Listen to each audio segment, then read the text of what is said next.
Good evening friends. आज हम लोग रेस्ट्रिक्शन एंजाइम्स पढ़ चुके हैं, ठीक है।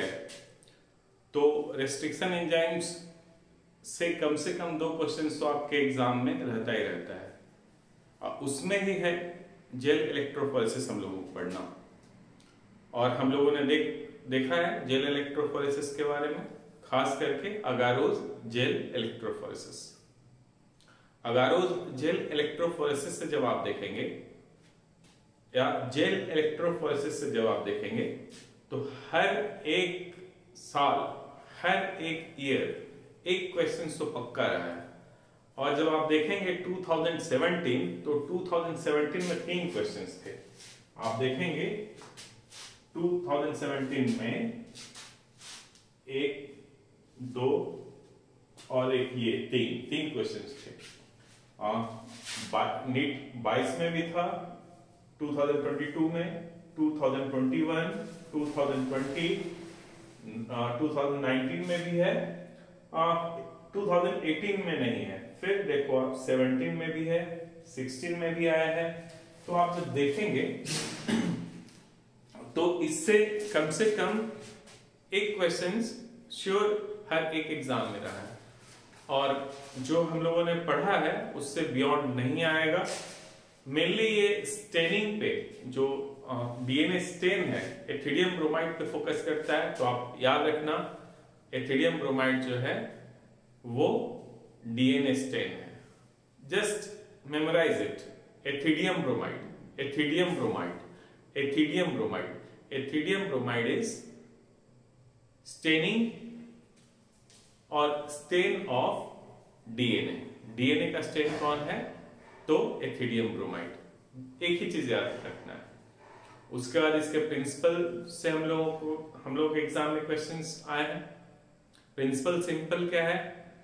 अगारोज जेल का जो सीविंग इफेक्ट है, ठीक है, सीविंग इफेक्ट याद रखना।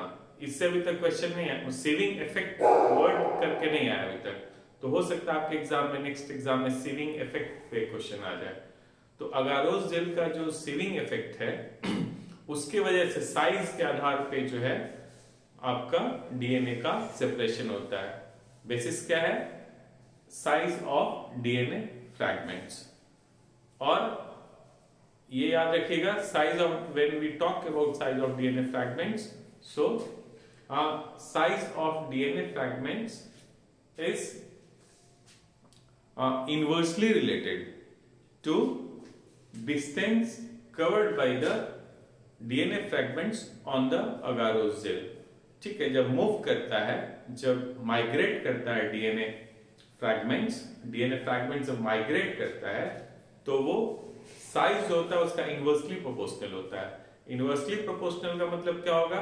जो लार्जर साइज डीएनए फ्रैगमेंट होगा वो लेस डिस्टेंस जो है वो ट्रेवल करेगा, और स्मॉलर डीएनए जो होगा, smaller DNA fragments will move farther. Far मतलब दूर तक, फर्दर, ठीक है, फार्दर वो मूव करता है, ठीक है, ज्यादा डिस्टेंस ट्रेवल करता है। तो ये आप याद रखना। Now let us will see the questions. कौन से क्वेश्चंस आपके एग्जाम्स में आए, हम लोग आज देखेंगे कि कौन सा क्वेश्चंस आपके एग्जाम में आए हैं। बाद में जो है हम आपके लिए क्वेश्चंस प्रिपेयर करेंगे जो बिल्कुल नहीं होगा, और एक्सपेक्टेड क्वेश्चंस हो सकते हैं आपके एग्जाम्स के लिए। तो देखो, आप सबसे पहला क्वेश्चन जो है हम लोग देखते हैं, नीट 2022 में आया ये, इस एग्जामिनेशन में। क्वेश्चंस जब भी आप करेंगे ना, तो उसको आप ध्यान से पढ़ना, क्वेश्चन कम से कम ध्यान से पढ़ना, ठीक है। क्या लिख रहा है? Which one of the following statement is not true regarding gel electrophoresis technique? यहां पे देखो क्या कह रहा है, नॉट ट्रू। देखा है आप, नॉट ट्रू। अब जनरली क्या होगा ना, कोई भी बच्चा जो है वो फटाक से पढ़ेगा, Which one of the following statement is true regarding, और वो मान लेगा कौन करेक्ट स्टेटमेंट है, और फिर वो 4 चॉइस में नहीं पढ़ेगा, पहला ही चॉइस देखेगा the process of extraction of separated DNA strands from gel is called elution. उसको याद है कि इसको हम लोग एल्यूशन कहते हैं, तो फटाक से क्या करेगा, एक पे मार्क कर देगा। लेकिन देखो आप जब आप क्वेश्चंस आराम से पढ़ेंगे तो क्या होगा, क्वेश्चन क्या कह रहा है, which one of the following statement is not true. क्या है, नॉट ट्रू। हम लोग को रिगार्डिंग जेल इलेक्ट्रोफोरेसिस टेक्निक, यानी जेल इलेक्ट्रोफोरेसिस के बारे में कौन सा ये 4 स्टेटमेंट से सही नहीं है, करेक्ट नहीं है, यानी इनकरेक्ट स्टेटमेंट हम लोग को फाइंड आउट करना है। तो एक बात हमेशा याद रखना है, क्वेश्चंस आराम से पढ़ना है और आंसर करने के पहले कम से कम 4 चॉइस जो दिए हुए हैं उसको एक बार पढ़ लेना चाहिए। ऐसा नहीं कि पहला वाला यही बस मार दिया, नहीं। अभी देखो आप, हम लोग देखते हैं। तो पहला ऑप्शन क्या है, the process of extraction of separated DNA strands from gel is called elution. तो ये तो सही स्टेटमेंट है। दूसरा क्या है, the separated DNA fragments are stained by using ethidium bromide. हम बार बार बोल रहे हैं एथिडियम ब्रोमाइड क्या है, स्टेन है किसका, डीएनए का। तो ये भी सही है, the separated DNA fragments are stained by using ethidium bromide, यानी ये भी स्टेटमेंट सही है, आपने पढ़ा है, ये भी सही है। फिर देखो थर्ड स्टेटमेंट क्या है, the presence of chromogenic substrate. Chromogenic का मतलब होता है कलर प्रोड्यूसिंग। क्या कहते हैं, क्रोमोजेनिक का मीनिंग क्या होता है, कलर प्रोड्यूसिंग। क्रोमोजेनिक का मतलब होता है कलर प्रोड्यूसिंग, यानी the presence of chromogenic substrate gives blue coloured DNA bands. मान लिया ये क्रोमोजेनिक सबस्ट्रेट हमारा यदि एथिडियम ब्रोमाइड है तो कैसा कलर देता है, आपने पढ़ा है, कौन सा कलर होता है, ब्राइट ऑरेंज कलर होता है। ब्लू कलर डीएनए मिलता है क्या, नहीं मिलता है। तो इसका मतलब क्या, ये स्टेटमेंट जो हमारा गलत है, ये स्टेटमेंट जो है वो हमारा गलत है।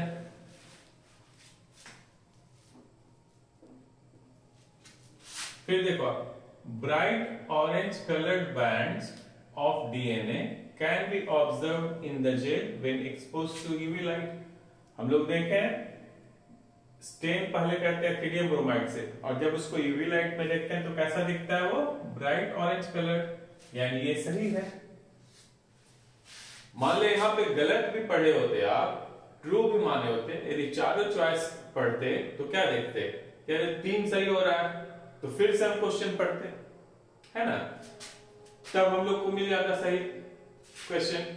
तो देखो, which one of the following statement is not true regarding gel electrophoresis। तो कौन सा स्टेटमेंट ट्रू नहीं है, ब्लू कलर डीएनए बैंड्स तो नहीं देता है, तो इसलिए ये गलत स्टेटमेंट है, वही हम लोग को फाइंड आउट करना है। तो आंसर क्या हो जाएगा हमारा, थर्ड। इसलिए क्वेश्चन हमेशा अच्छे से पढ़ना आप, ठीक है। तो this is clear. Now next देखो आप, next question, DNA strands on a gel stained with ethidium bromide when viewed under UV radiation appear as। ये देखो कब, 2021 का क्वेश्चन है। तो एथिडियम ब्रोमाइड से हम स्टेन करते हैं, यूवी रेडिएशन में देखते हैं, तो कैसा दिखता है, वो कैसा दिखता है, ब्राइट ऑरेंज। तो ब्राइट ब्लू बैंड्स नहीं होगा, येलो बैंड्स नहीं होगा, ब्राइट ऑरेंज बैंड्स यस, ये हो जाएगा। डार्क रेड बैंड्स में नहीं मिलता है, तो सही आंसर क्या हो गया हमारा, ब्राइट ऑरेंज बैंड्स, ठीक है। तो देखो आप 2021 में भी क्वेश्चन आया था।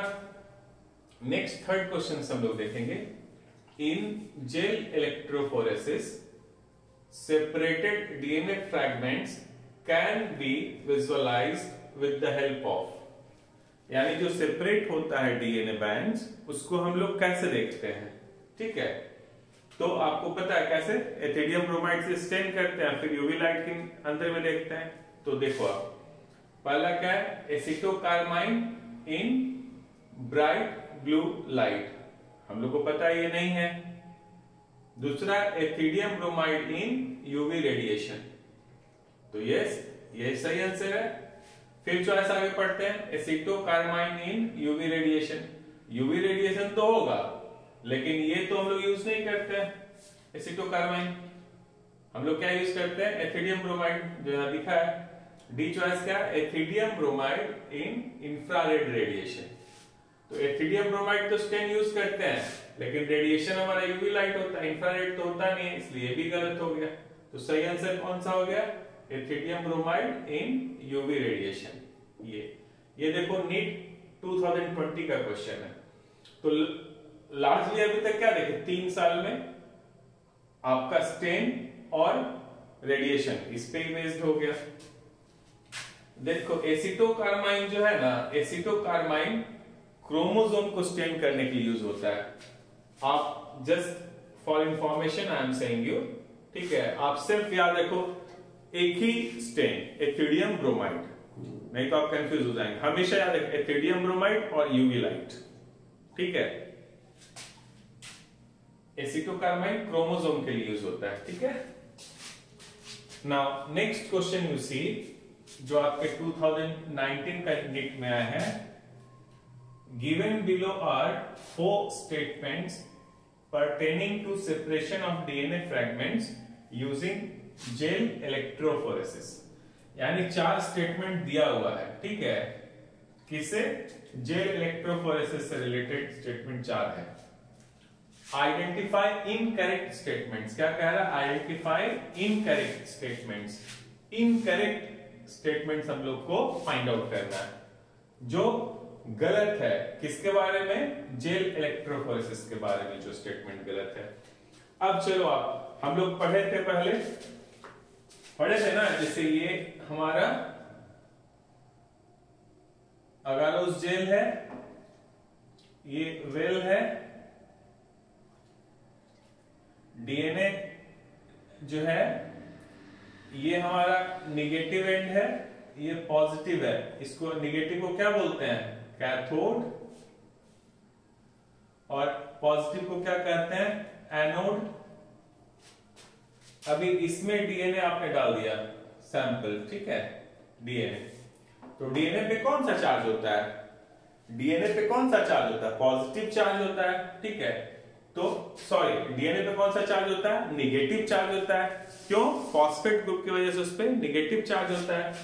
तो ये निगेटिव चार्ज होगा और ये मूव किधर करता है, पॉजिटिव की ओर।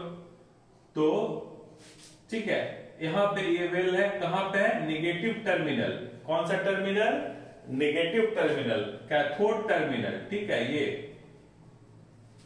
ये कैथोड एंड है, ये एनोड एंड है, इसलिए इसको कहेंगे कैथोड टर्मिनल, कैथोड टर्मिनल, और इसको कहेंगे एनोड टर्मिनल। चलो अब देखते हैं। DNA is negatively charge molecule, ये सही है, and so it is loaded on gel towards the anode terminal. देखो निगेटिवली चार्ज है, ठीक है, यानी इस पे जब निगेटिव चार्ज है तो मूव करता है एनोड की तरफ। तो आप लोड कहां पे करते हो, कैथोड की तरफ। तो ये स्टेटमेंट क्या हो गया हमारा, गलत हो गया। ये सही है, आधा सही है, लेकिन ये गलत है। कहां पे हम लोग लोड करते हैं, हम लोग लोड करते हैं कैथोड टर्मिनल पे, एनोड टर्मिनल पे नहीं करते हैं। Second, DNA fragments travel along the surface of the gel whose concentration does not affect movement of the DNA। किसका कंसेंट्रेशन, देखो आप, हमको पता है डीएनए मूव करेगा अगारोस जेल पे, ठीक है। अब ये कह रहा है ना कि जो मूवमेंट होगा, यानी जो डीएनए इसमें मूव करेगा वो जेल के कंसेंट्रेशन पे, यानी अगारोस के कंसेंट्रेशन पे डिपेंड नहीं करता है। देखो आप, हम आपको बताए थे इसमें जो है ना पोर होता है, ठीक है। अब पोर का जो साइज है वो डिपेंड करता है अगारोस के कंसंट्रेशन पे। किस पे? अगारोस के कंसंट्रेशन पे। जितना ज्यादा कंसंट्रेशन रहेगा अगारोस का, उतना छोटा छोटा पोर्स बनेगा, उतना धीरे धीरे डीएनए मूव करेगा। और जितना कम अगारोस कंसंट्रेशन होगा, lesser the concentration of agarose, bigger the size of pores, and therefore DNA moves faster.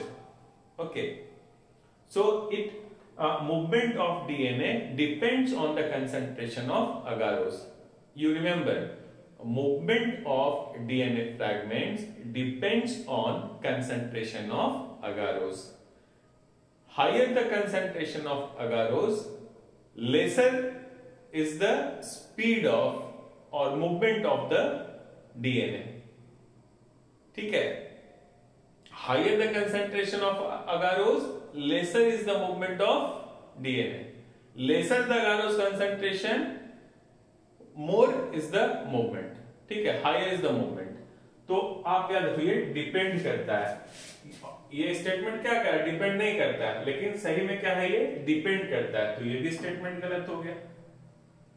समझ में आया ये पॉइंट ना? आप देखना, वीडियो में भी हम जो जेल इलेक्ट्रोफोरेसिस पे वीडियो मैंने बनाया है, उसमें इस पॉइंट को हमने डिस्कस किया है, तो वहां पे भी आप देख लेना। तो कंसंट्रेशन पे डिपेंड करता है डीएनए फ्रैगमेंट्स मूवमेंट जो है, वो कंसंट्रेशन ऑफ अगारोस पे डिपेंड करता है। अब देखो आप next, smaller the size of the DNA fragment, larger is the distance it travels through it. तो हम लोगों ने देखा है, bigger larger fragment size, lesser is the movement.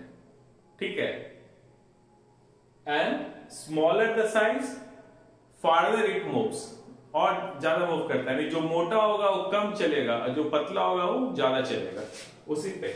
यानी ये तो सही है, smaller the size of the DNA fragment, larger is the distance it travels through it.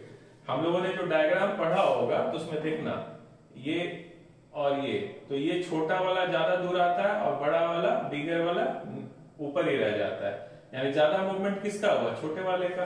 यानी ये स्टेटमेंट जो है, smaller the size of the DNA fragment, larger is the distance it travels through it, ये statement गलत है कि सही है? ये सही है। उसके बाद क्या है, pure DNA can be visualised directly by exposing UV radiation. आपको पता है, प्योर डीएनए को हम लोग नहीं देख सकते हैं। Always you remember, pure DNA को आप किसी भी लाइट में नहीं देख सकते हो। उसको पहले स्टेन करना पड़ेगा। किससे स्टेन करना पड़ेगा? एथिडियम ब्रोमाइड से। Ethidium bromide stained DNA can be visualised using UV radiation. यानी प्योर डीएनए नहीं, यहाँ पे भी स्टेन्ड रहता एथिडियम ब्रोमाइड से, तब हम लोग इसको देख सकते थे यूवी रेडिएशन में। यानी ये भी स्टेटमेंट हमारा गलत है।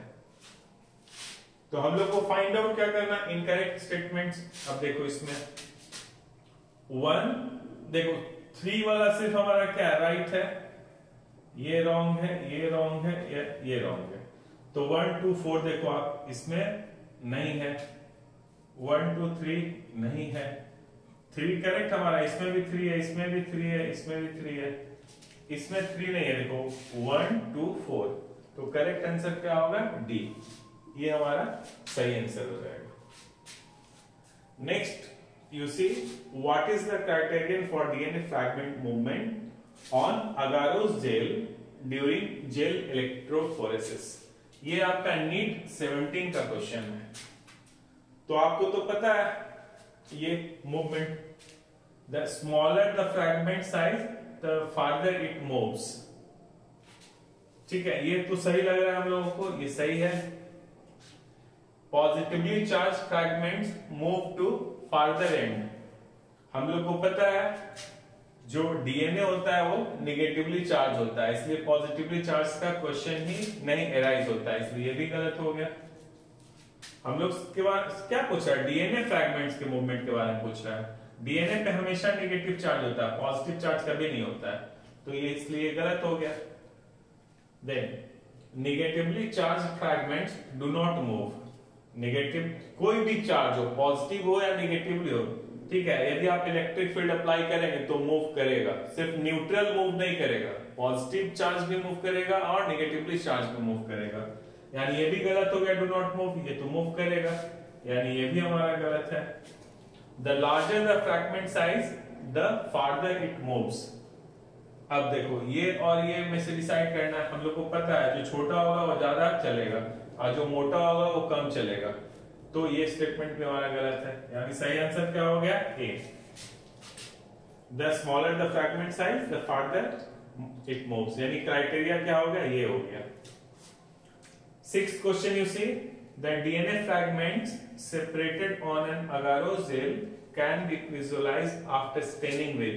ये हम लोगों ने बहुत बार देखा है, किसके साथ स्टेन करना है? एथिलियम ब्रोमाइड। तो आंसर हमारा ये हो जाएगा। एसिटोकार्बाइन जो है ना, ये क्रोमोसोम को स्टेन करता है। एथिलीन ब्लू जो है ये कोलाजिन एक प्रोटीन होता है उसको करता है। और ब्रोमोफेनॉल ब्लू, इसके बारे में आप याद रखना, ये मान लिया पूछेगा ना कि ट्रैकिंग डाई कौन सा होता है? ट्रैकिंग डाई,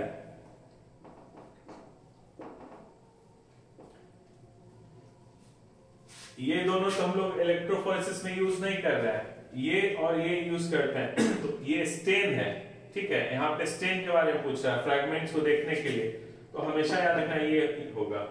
ये ट्रैकिंग डाई है, मान लिया यहाँ से जो चला है ना, मूव हो रहा है, तो कहां तक मूव हुआ है वो कैसे पता लगता है? ट्रैकिंग डाई से।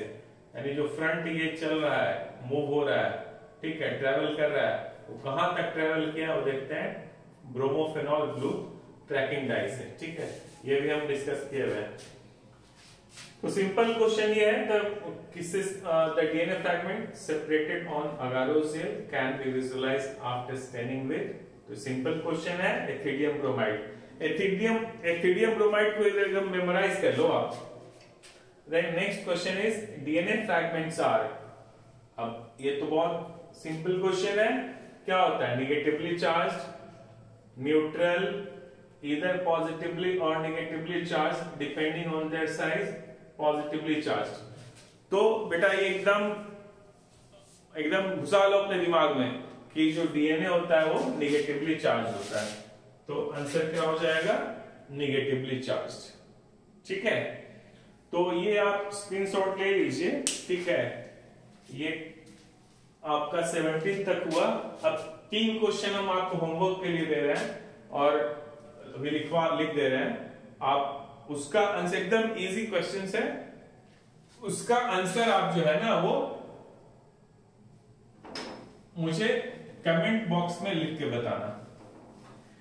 कल हम लोग रेस्ट्रिक्शन एंजाइम्स के क्वेश्चंस भी देखेंगे। ये एकदम पक्का हम आपसे कह रहे हैं, ठीक है। I am ensuring you that if you see my videos, though it is longer, but you will get all the concepts cleared and all the questions will come from my videos, that I am ensuring you। अब देखो 3 questions हम आपको homework के रूप में दे रहे हैं, ठीक है, और वो आप जो है मुझे कमेंट सेक्शन में बताना लिख के answer. First question you write down, DNA fragments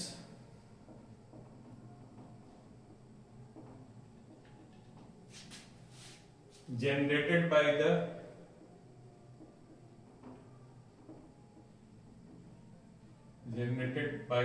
restriction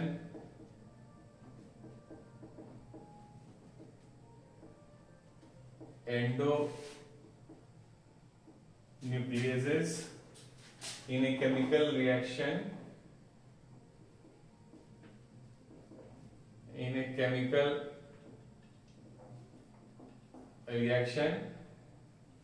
can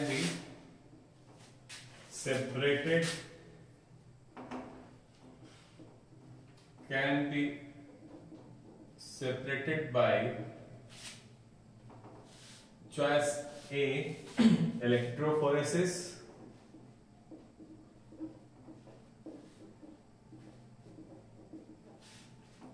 B you write restriction mapping,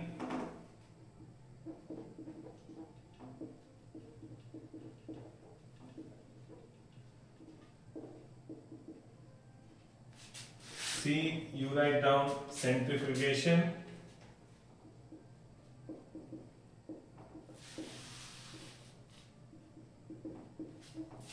And D, polymerase chain reaction. Polymerase chain reaction. ये क्वेश्चन आपका नीट 2013 का है।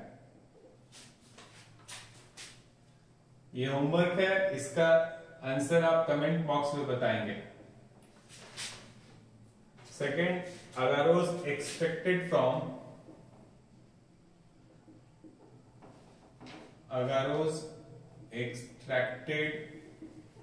from seaweeds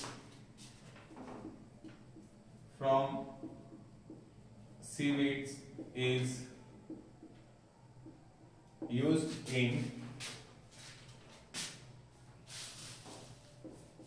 first spectrophotometry,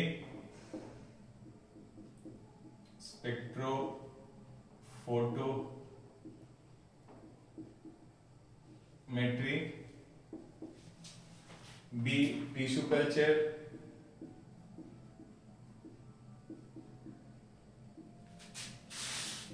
C, PCR, polymerase chain reaction को बोलते हैं, D, gel electrophoresis.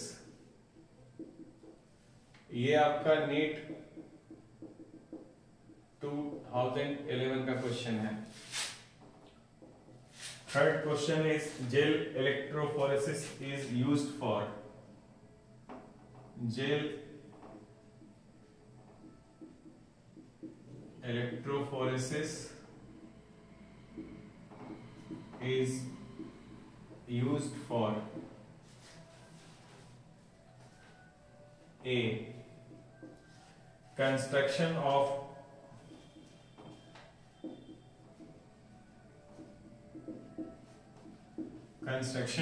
recombinant DNA,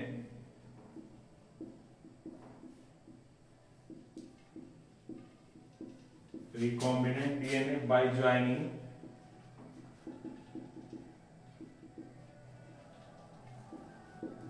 with cloning vectors.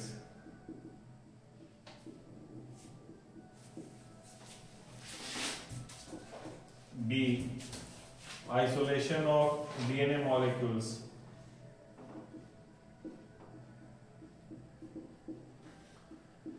Isolation of DNA molecules. C, cutting of DNA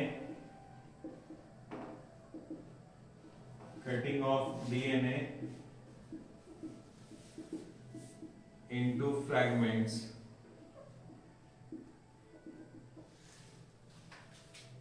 And D, separation of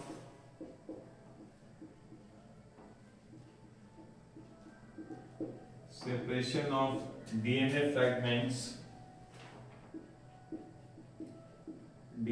fragments according to their size. तो ये 3 questions जो है आप comment box में इसका आंसर मुझे बताएंगे। बहुत इजी है, फटाक से आप लोग बता दीजिएगा। तो नेक्स्ट जो है हम रेस्ट्रिक्शन एंजाइम्स पे क्वेश्चंस, प्रीवियस ईयर क्वेश्चंस पहले करेंगे। ये मैं इसलिए आप लोगों को करवा रहा हूं ताकि आपको समझ में आए क्वेश्चंस कहां से आते हैं, कैसे आते हैं। तो आप जब एनसीईआरटी बुक पढ़ेंगे तो इस चीज को अपने दिमाग में रख के पढ़ेंगे तो आप इजिली उस पॉइंट्स को ग्रास्प कर पाओगे जहां से क्वेश्चंस आता है। ठीक है, तो आपने देखा ये बहुत इंपॉर्टेंट सब टॉपिक था हमारा चैप्टर 11 का। Okay, so thank you and good night.